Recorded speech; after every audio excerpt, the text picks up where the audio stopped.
Happy New Year from the HEZ Project. I'm John Ortalaza, and today we're talking about the most anticipated movies, TV shows, and video games of 2022. So if you feel a little weird as we're starting off the new year, that's because you have not seen my best and worst of 2021. Go check that video out right now. I talk about some of my favorite projects of the last year, as well as some of my not so favorites and some disappointing things. I really didn't talk about The Kingsman again because that review only came out like a week or so prior, and I really crapped on that movie, so it kind of just like, it was in one ear, out the other. I really didn't want to talk about it again, but there's a lot of stuff that I cover in that video. You might want to go check that out, then come back here so we can talk about some things to look forward to in the new year, so stay tuned.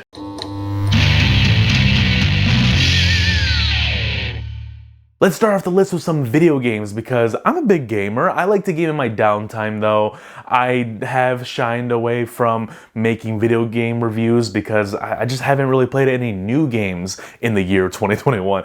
Like I said in that video of the best and worst, I bought Resident Evil Village. Barely played it. I recorded for 30 minutes, forgot to save the clip on my PlayStation, and then it was just discouraging for me. So what I have looking forward to in 2022 is God of War Ragnarok. For sure, God of War Ragnarok is my number one at the moment. I'm beyond excited to play this game. I've only played the 2018 one. I'm not a God of War fanboy. I just really love that game. It's more akin to what I like. I love the Uncharted style video games, and I just gravitated towards this one. And that storytelling of that fourth remake, if you will, soft reboot of God of War in 2018, that storytelling in there was just so impactful to me. I loved the connection and the chemistry between Kratos and his son. I'm forgetting his name. Boy, that's his name.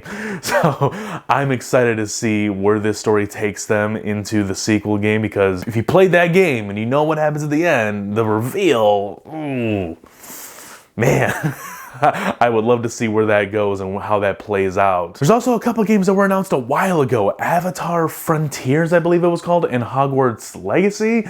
Like, I'm not the biggest fan of Harry Potter or Avatar, but those trailers looked dope, man. I am excited to play these games. They look exciting, and if I can have some sort of online multiplayer thing with my buddies, I would love to check this out. Just those two trailers alone were enough to get me a little bit invested in these worlds, even though I've only seen like 5 Harry Potter films, and I saw Avatar when it came out like 12 years ago, 13. So I'm not the biggest fan of these two franchises, but if these games pop off and they're actually very fun and exciting and engaging, and they have some sort of multiplayer element where I can enjoy it with other friends, then who knows? I might be inclined to go and watch the films. But speaking of films, like, just to talk about Avatar real quick, Avatar 2 is supposed to be coming out in December later this year, so yeah, I'll be checking it out. And as well, you can expect a review of the original 2009 Avatar film, so stay tuned for that. Let's segue into TV shows real quick. The Boys Season 3 is expected to drop in 2022. I'm a big fan of The Boys. I'm excited to see what they do here. They're bringing in Jensen Ackles from Supernatural to play Soldier Boy. It looks like some sort of Captain America ripoff type thing. I'm excited for it, dude. I love the whole cast. Anthony Starr as Homelander is my favorite villain on TV right now. He's rivaling Giancarlo Esposito, who's also in The Boys, and he's in The Mandalorian. He's also freaking famous for Breaking Bad and Better Call Saul. He is awesome. And Anthony Starr is up there, dude. He is really great in the role of Homelander, and I cannot wait to see more of him in Season 3 when it drops. And yes, you can expect reviews for The Boys Seasons 1 and 2 in the lead up to Season 3. I don't know if this is confirmed or not, but Invincible Season 2 this year, I fell in love with the show, dude. The animation style is similar to the DC animated films, though I'm not super into those. It's the storytelling in Invincible that really grabs you and gets you on an emotional level, especially in those first couple episodes and the finale, dude. That showdown between Mark and Nolan, his father. Oh my god, it's heart-wrenching, dude. I gotta rewatch that at some point, and to just to gear up to that second season, because when that happens, I'm there, dude. You can expect reviews for Invincible Season 2, so stay tuned for that. The Mandalorian Season 3 is going to be dropping sometime at the end of the year, around November-ish, probably. And not only does it hold a special place in my heart because it's one of the dopest Star Wars things to come out in the last 7 years, but it's the thing that started this channel. I started reviewing Mando Season 1 and then 2, episode by episode. I love the show, man. It just gets me so excited to see them expanding the world outside of the original trilogy, but before the sequels. I love living in that post-original trilogy world, you know? I love going further into that timeline because it's the unknown, kind of. And it just gets me excited to see these new characters. I love that rather than bringing back all the old characters for the hell of it and then not really doing anything with them. A couple other Star Wars series to look forward to this year. Obi-Wan Kenobi. Like, what? It's a sequel series to the prequels, you know, with Ewan McGregor back in the role of Obi-Wan Kenobi, as well as Hayden Christensen back in the role of Darth Vader, but we're probably going to see some flashbacks with him as Anakin Skywalker. Probably some stuff that takes place in between 2 and 3, like Clone Wars, live-action Clone Wars flashbacks, maybe. That would be insane, dude. And maybe, just maybe, like, hear me out, guys, we get an on-screen shot of live-action Ewan McGregor's Obi-Wan Kenobi, live-action Hayden Christensen's Anakin Skywalker, and Rosario Dawson's Ahsoka, all on the screen at the same time. That would be dope. They should do it. Do it. Also, Andor's coming out. The only really cool thing about Andor is I think George Lucas is involved somehow. I have nothing else. DC's got Peacemaker coming out. It's a spin-off series to the 2021 James Gunn film Suicide Squad, sorry. And it stars John Cena. Look, I love John Cena in the Suicide Squad. I thought he was a welcoming presence in that movie, and this is probably one of his better roles so far in his whole filmography, so I'm excited to see him get to play this character more. There's not a whole lot of this show that's really like getting me hyped. Of course, I will be watching it, and you can expect some reviews. It's only 8 episodes, so can't hurt, right? Moving over to the Marvel side, we have Moon Knight coming out, starring Oscar Isaac as the role of Moon Knight, and they only showed a 20-something second trailer from the Disney Plus day. It looks pretty brutal, I'm not gonna lie. They didn't show too much, but it looks like it's gonna be along the lines of the more violent side of Marvel, Disney, you know, because they're not gonna go full on, you know, Punisher. Hopefully they can work that out to where they can, you know, maybe release it on Hulu or something, get it off of the Disney Plus brand. She-Hulk, I believe, is also coming out this year. That's pretty wild, dude. Marvel has probably 3 or 4 series coming out on Disney Plus, and we only really know of like 2 or 3. We don't know the exact dates of any of these shows, so I don't know. Is Secret Invasion still coming out in 2022, or was that pushed into 2023? I don't know. All I know is I'm hyped as all hell whenever these shows drop. I will watch them. Hopefully they find a way to balance out their stories being told in a 6-episode format. Also, real quick, gotta throw in there, I do believe Ted Lasso Season 3 is coming out this year. Later in the year, probably. I love Ted Lasso, dude. You can expect reviews for Ted Lasso in the lead up to Season 3, and I will review Season 3 probably when it's done, so I can enjoy that, because Ted Lasso is such a special show to me. It brought out so many emotions, something that a lot of stuff can't do these days. He's such a relatable character. Jason Sudeikis plays that role magnificently. I don't say that word for anything, but he does, man. It's so beautifully written. It's so well acted, and it deserves a spotlight, and it's definitely going to get reviewed on this channel in one way, shape, or form, so you can expect Ted Lasso reviews this year. Alright, let's move over to the movie side of things. We got a lot of movies coming out across many franchises, and there's a lot of announcements that I got for you guys linked to these new movies. So let's start off with Jurassic World Dominion. It's the 3rd Jurassic World film. I guess you're going to see the return of Chris Pratt alongside some returning cast members of the OG Jurassic Park films. I'm forgetting all their names right now. Jeff Goldblum, that's one. Neil was the main dude. I'm sorry, I'll look them up later. I trust me, guys, I love Jurassic Park. I'm excited just in concept of all the dinosaurs roaming the world now, because in the Fallen Kingdom they were they were released. And now there's just dinosaurs roaming the entire planet right now. That concept alone is insane. It's like the second film, The Lost World, Jurassic Park, and I'm just excited to see what they can do with today's technology with that type of a story and that type of a scale of a film.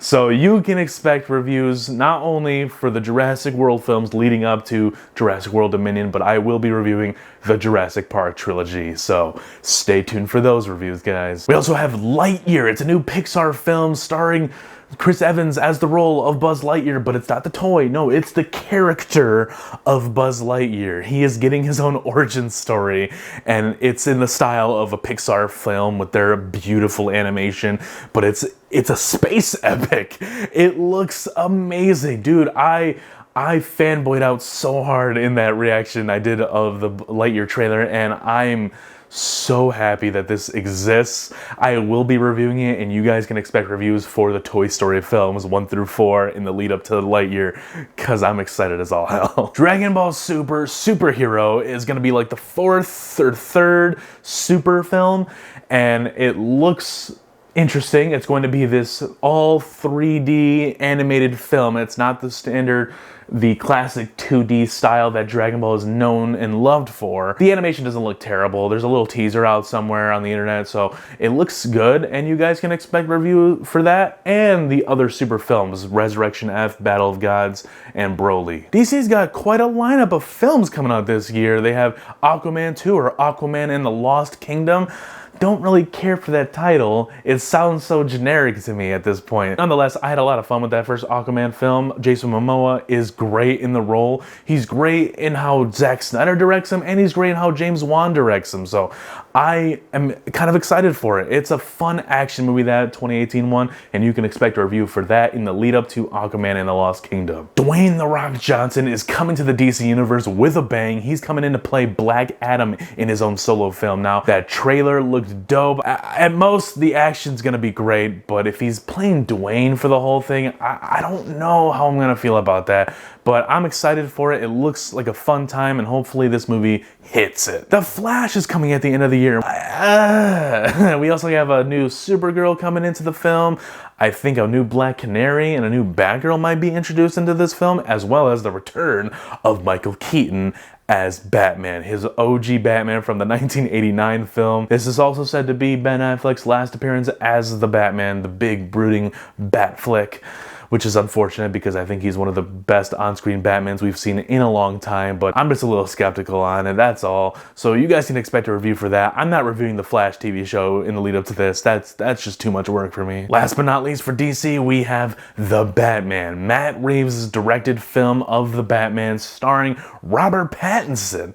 Yeah, Twilight Boy, he is the new Batman. That first trailer hit, I was like, okay, Rob, I see you. And then that second trailer hit, and I my pants. I have faith in the Batman film and in Matt Reeves. He directed Dawn of the Planet of the Apes and War for the Planet of the Apes. All of it is just awesome, dude, and I'm excited to see what he can bring to the Batman, and I'm very intrigued to see what Robert Pattinson can bring to the role. I know he's a great actor. I haven't seen really any of his stuff, but I have no doubt he's a great actor. I've heard a lot of great things about his work after Twilight.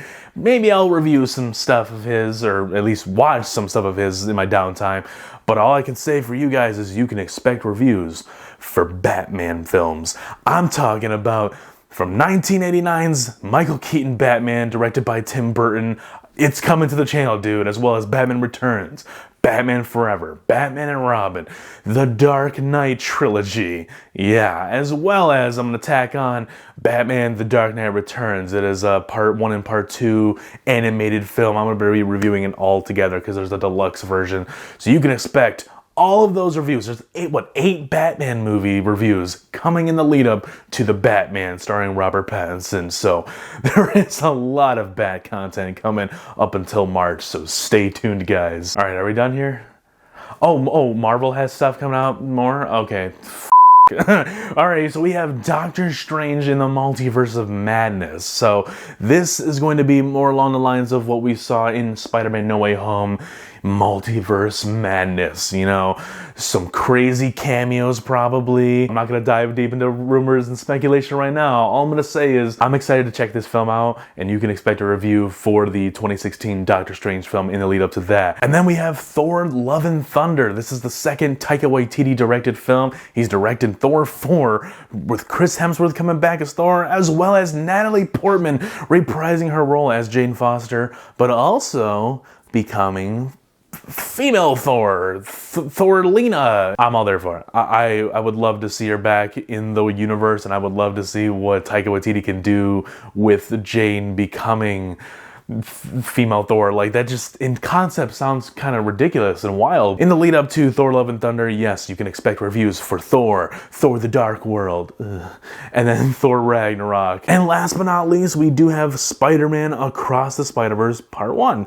Now, this is a sequel to Spider-Man Into the Spider-Verse. The beautiful animation is just eye-catching, dude, and I cannot wait to see what they do with this one, man. Who knows? This is the Part 1. This could end in a big cliffhanger, and what if, hear me out, maybe we get Tom Holland in animated form in this film. That would be dope. Also, Miles Morales in this movie in live action, in like Tom Holland's films. That would be dope. There's a lot of possibilities, an infinite amount of possibilities. Japanese Spider-Man 2099. It sounds ridiculous, but it sounds a whole lot of fun, and I trust the creators of this movie because that first one hit so good, and I'm excited to check this one out. So guys, let me know down below, what is your most anticipated project of 2022? By the way, I will be reviewing Spider-Man Into the Spider-Verse in the lead up to this. I've already said that when I was doing the Spider-Man reviews, and hopefully nobody got all triggered that I left it out, but I will be reviewing Into the Spider-Verse. I love that film. Of course I'm going to review it. Leave a like and subscribe to the channel if you're new, guys, and be sure to stick around for all of the goodness that I just announced on the channel. I will be reviewing a bunch of films related to these new projects, so there is a bunch of content coming to the channel, and as I always say, there is more to come.